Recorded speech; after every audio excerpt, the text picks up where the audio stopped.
20 जुलाई क्रांतिकारी स्वतंत्रता सेनानी बटुकेश्वर दत्त की पुण्यतिथि है। 18 नवंबर 1910 को पूर्व बर्धमान जिले में जन्मे बटुकेश्वर दत्त स्वतंत्रता सेनानियों चंद्रशेखर आजाद और भगत सिंह के करीबी सहयोगी थे। वर्ष 1924 में बटुकेश्वर भगत सिंह और चंद्रशेखर आजाद से मिले थे। भगत सिंह और चंद्रशेखर आजाद ने ही उन्हें हिंदुस्तान रिपब्लिक एसोसिएशन में शामिल होने के लिए प्रेरित किया। 8 अप्रैल 1929 को भगत सिंह के साथ बटुकेश्वर दत्त ने ही सेंट्रल हॉल में बम फेंका था। इन बहादुर कार्यकर्ताओं ने आत्मसमर्पण करने का फैसला किया ताकि अन्य लोगों को भारतीय स्वतंत्रता संग्राम में योगदान के लिए प्रेरित किया जा सके। जहां भगत सिंह को जॉन सॉन्डर्स की हत्या के लिए फांसी दे दी गई, वहीं बटुकेश्वर दत्त को आजीवन कारावास की सजा सुनाई गई और अंडमान की सेलुलर जेल भेज दिया गया। बटुकेश्वर दत्त को काला पानी के अन्य कैदियों की तरह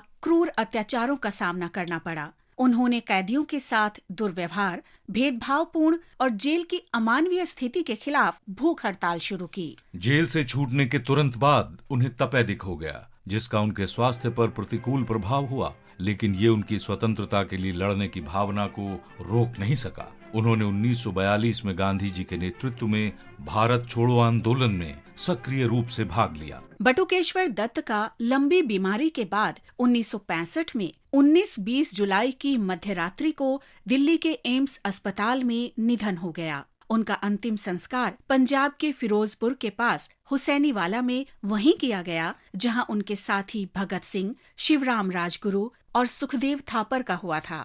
हम भवानी प्रसाद को भी याद करते हैं, जो मध्य प्रदेश में सागर के रहने वाले थे।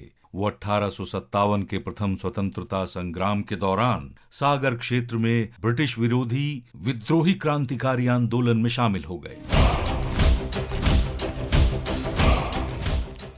उन्होंने कई जगह ब्रिटिश ठिकानों पर हमले किए। अंततः ब्रिटिश सेना ने उन्हें पकड़ लिया और 20 जुलाई 1857 को फांसी पर चढ़ा दिया। आज हम गुलाम मोहम्मद को भी याद कर रहे हैं, जो 1857 के आजादी के पहले युद्ध के दौरान विद्रोहियों में शामिल हो गए थे और बॉम्बे प्रेसिडेंसी में विभिन्न अवसरों पर अंग्रेजों से लड़े थे। एक टकराव के दौरान उन्हें ईस्ट इंडिया कंपनी के सैनिकों ने पकड़ लिया और शासन के खिलाफ विद्रोह के लिए उन पर मुकदमा चलाया गया। गुलाम मोहम्मद को 10 साल के सश्रम कारावास की सजा सुनाई गई। उन्हें मार्च 1859 में अंडमान द्वीप की सेलुलर जेल में भेज दिया गया, जहां 20 जुलाई 1859 को उनकी मृत्यु हो गई।